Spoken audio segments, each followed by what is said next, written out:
केंद्रीय वन्यजीव मंडळ, पर्यावरण मंत्रालय, राज्य वन विभाग, महाराष्ट्र प्रदूषण नियंत्रण मंडळ, सह्याद्री वाघ प्रकल्प, कोयना जलसंपदा विभाग यांचीही परवानगी या प्रकल्पासाठी आवश्यक होती। खरं तर केंद्रात व राज्यात भाजपचं सरकार आहे, त्यामुळे या परवानग्या घेणं शिंदेंसाठी तसा डाव्या हाताचा मळ होता।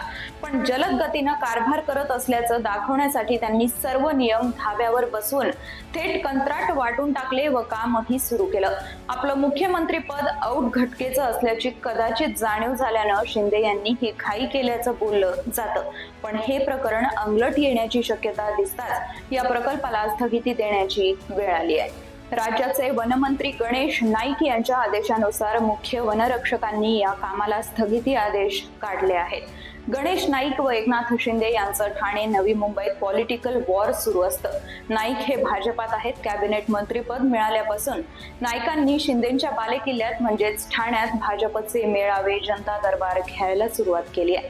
त्याला भाजप श्रेष्ठींचा देखील पाठिंबा असल्याचं दिसतं।